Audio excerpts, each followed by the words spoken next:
Hello beloved beings throughout the planet, greetings from Hungary again. I'm in the hills of Nemesandurháza, a tiny little village in western Hungary, and I met here wonderful beings who came here to live here and reconnect with nature and with each other, and they have their own vision for the new earth, and I thought it is a wonderful opportunity to ask them personally about their vision.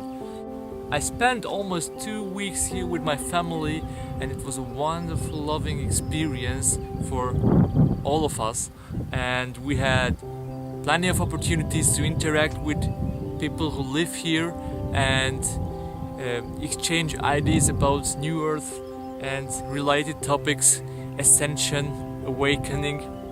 So I interviewed a few of them who live here and other visitors who came here to visit this sacred place, just in order to remind you that wherever you are on earth, there are lots of people who share a common vision for the new earth in their own specific version. So let's have a look around.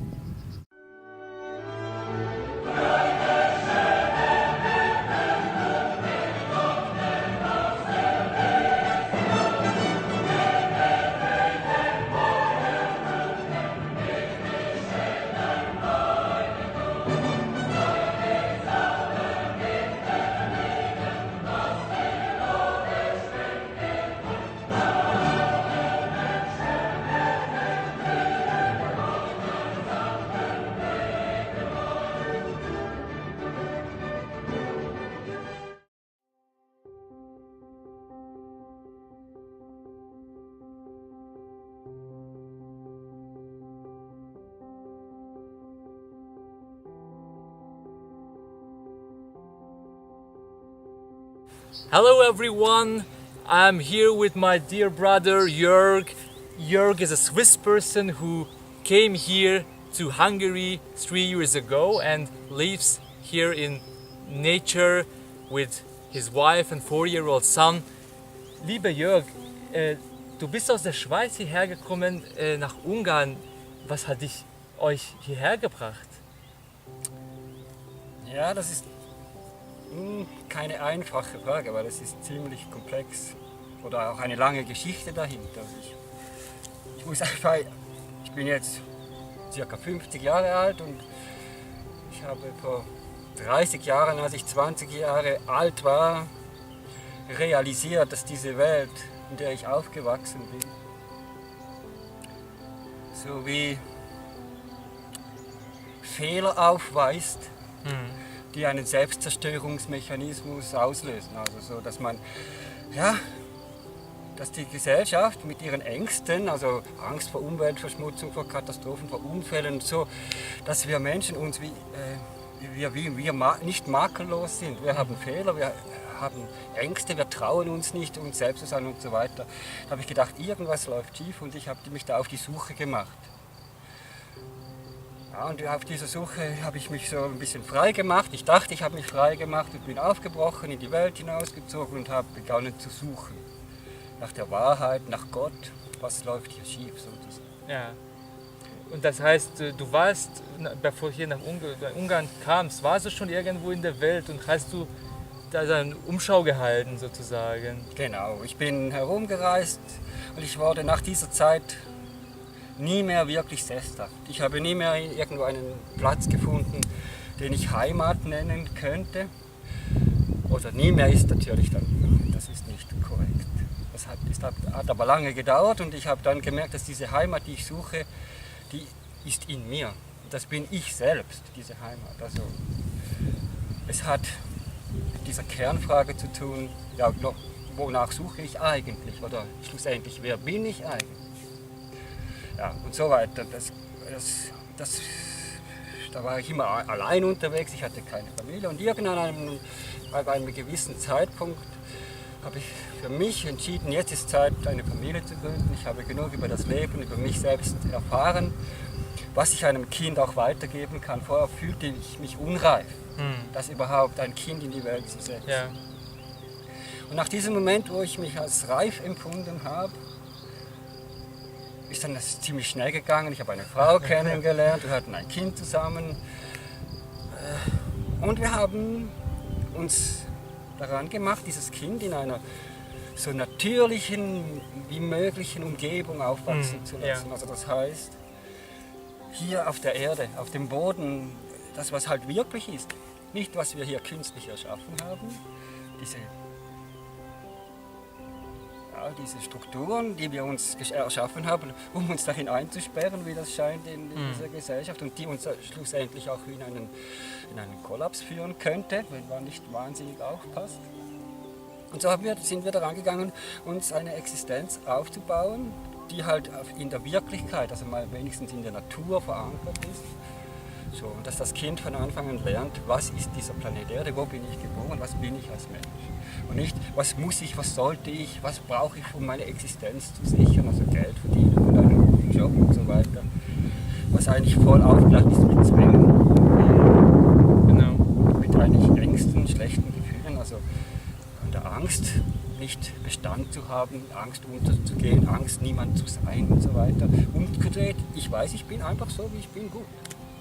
Das lehrt mich die Natur, hier dieses Stück Land, lehrt mich, alles ist gut. Jetzt und nicht erst morgen.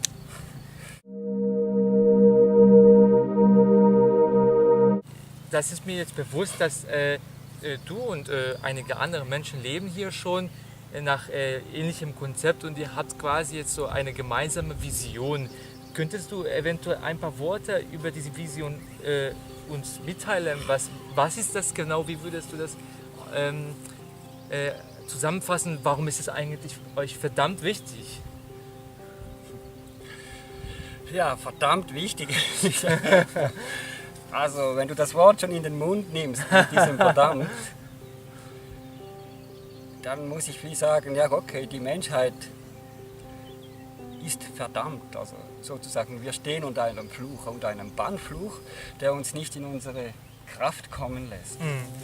Und wir als Menschheit auf diesem Planeten Erde sind nicht dazu berufen, für immer und ewig in der Knechtschaft von irgendwelchen Mächten zu sein, die wir nicht klar erkennen, die im Hintergrund an den Fäden ziehen und wir funktionieren, also fremdbestimmt über die Massenmedien, über Glaubensstrukturen, die nicht unsere eigen sind und so weiter.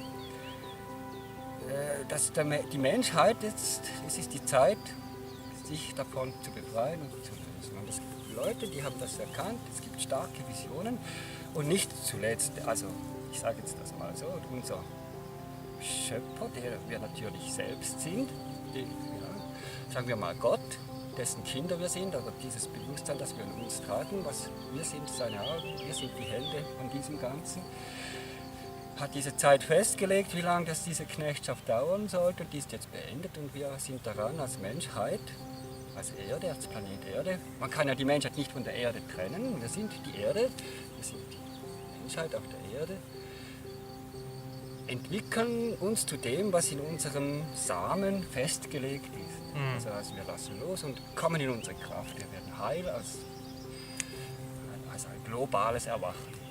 Und du hast auch stark diesen Eindruck, es geht jetzt los und es ist quasi unaufhaltbar. Also das wird sich vollziehen. In dem Sinne ist die Frage, gehe ich mit oder versuche ich mich davon wegzuhalten und nicht loszulassen.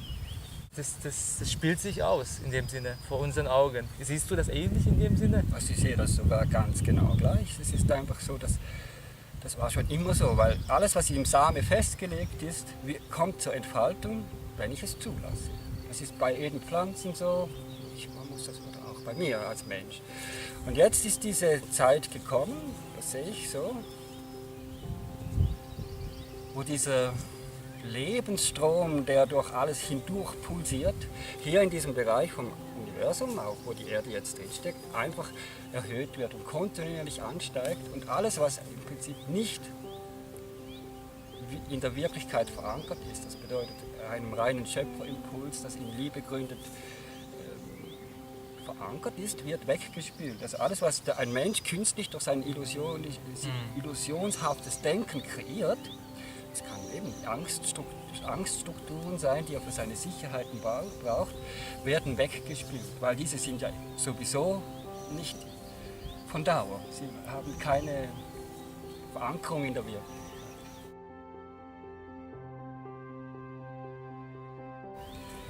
Also heißt es loslassen und in die Wirklichkeit antauchen, hineinzuspringen in diesen Lebensstrom und sich komplett dem hingeben. Und dann wird es auch spannend, weil dann kommt man in Bewegung, dann verändert sich was. Das Festhaltende wirkt nur, dass immer alles gleich bleibt. Genau. Immer alles gleich und es trottet und trottet und trottet. Man geht in die Stumpfheit hinein.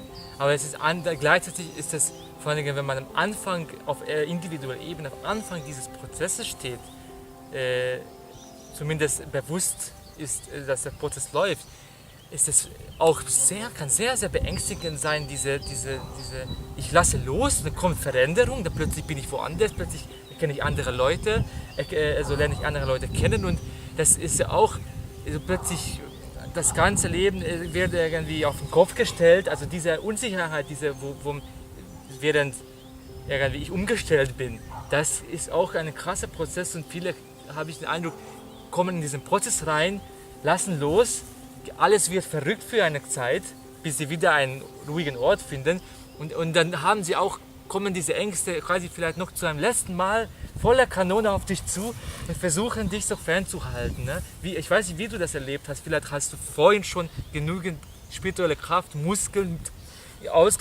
gebaut, damit du damit keine Schwierigkeiten hast. Aber ich hatte den Eindruck, es ist quasi eine riesige Probe vor allen hier, die einfach, was ist, wenn ich alles loslasse? Ja? Da habe ich immer noch mit meinen Ängsten abzurechnen. Also das ist... Ja, dieser Grundsatz, den wir wahrscheinlich jetzt schon alle kennen, heißt das ja, erkenne dich selbst. Also das heißt, sich selbst zu begegnen, macht scheinbar vielen Leuten Angst. Oder sagen wir es mal so, in dieser Gesellschaft, aus diesem Planeten wird ganz stark Angstmuster eingespieselt in das Energiefeld der Erde. Aufrechterhalten. Viele Ängste kommen gar nicht direkt aus uns, sondern die werden in uns hinein projiziert, sagen wir einmal so. Und mal sich selbst bewusst werden, wer man ist, muss man zuerst sich auch mal diesen Ängsten stellen. Also das ist ein normaler Entwicklungsprozess. Also das ist auch in der Bibel beschrieben, bevor man in die Kraft kommt oder muss man in der Wüste Satan begegnen. Also der aufgrund einer Lüge das Leben gestaltet. Yeah. Und dieser Lebenslüge muss jeder begegnen. Und das heißt, man muss vielleicht erkennen, ich habe 30 Jahre lang mit meiner Familie, mit meinen Kindern das falsche Weltbild vermittelt. Ja. Das macht Angst. Also, ich bin falsch gegangen, ich habe meine Energie vergeudet. Mein Gott, wie blöd bin ich? Und da muss man sagen, nein, ich bin nicht blöd, ich bin auf dem Weg. Ich setze mein Leben jetzt in das Vertrauen zu meiner Lebenskraft, in die göttliche Vision. Ja, ich denke, es hat damit zu tun, sich mal vielleicht dem wirklich zuzuwenden. Wer bin ich, was mache ich auf diesem Planet? Unabhängig von diesem Programm und einfach mal loslassen und das neu zu erforschen mit sich selbst. Und alles, was man schon kennt, das ist wie eine Formatierung der Festplatte. Mal einfach formatieren und neu anfangen. Aber dann merkt man schnell, die alten Programme fahren sofort wieder raus. Ja.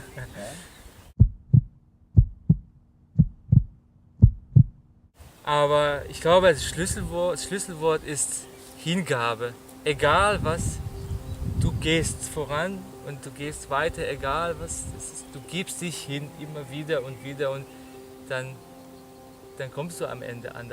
Gibt es keine andere Möglichkeit, Genau. Wenn du dich nicht fernhältst dafür. Also Hingabe, okay, man kann sich natürlich verschiedenen Sachen, man kann sich auch den Ängsten hingeben, man kann sich auch seinem Chef hingeben, man kann sich dem Staat hingeben und sagen, ich diene dem Staat. Ich glaube, Hingabe, man muss eben dieser Essenz auf den Grund gehen, wer bin ich? Und dann kommt man automatisch zu Gott. Das sage ich jetzt mal so. Oder zu diesem Lebensstrom, zu dieser Liebe.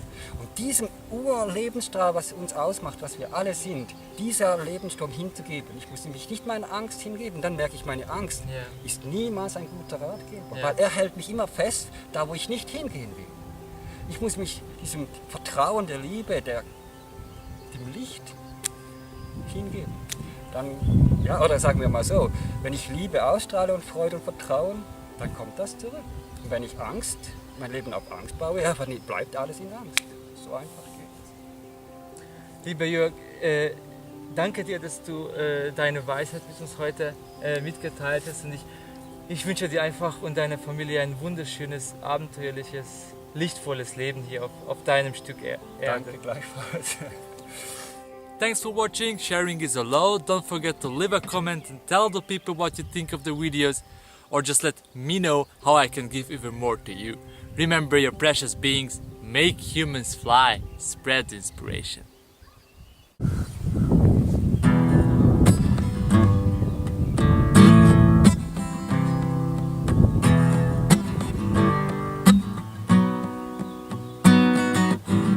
I say remember now, life is simply all the terms. Growing children sailing down from birth to birth. Hear now what you grow, look through light your shadow. Be aware of never-ending care. Sometimes I'm walking, yes I'm searching all alone. My way back home again, you lose no time, I don't hide myself behind the mask of a fake and smile, just to please my mind. Come on now, let's go the way where good and bad does just exist, as two different faces of the same coin. To take a dream inside the heart, cause clear with this soft voice.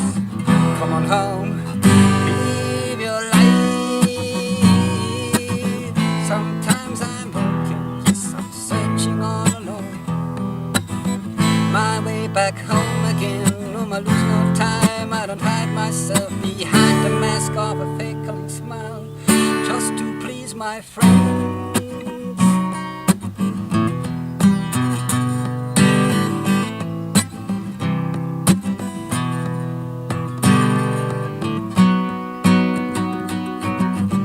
Yeah, now it's clear again, the narrow way is made of light, eternal, real and full of love. Yeah, please lead me through the darkness to the light.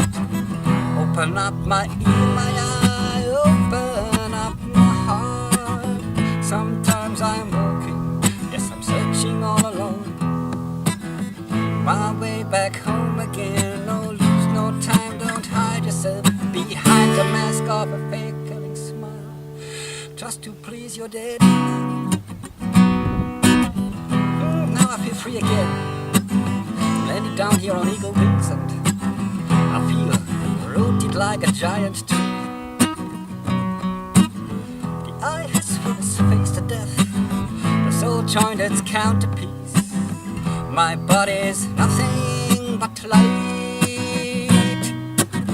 Sometimes I'm walking, I'm searching all alone. On my way back home again, I lose no time, I don't hide myself behind the mask of a fake smile. I just please the all one heart.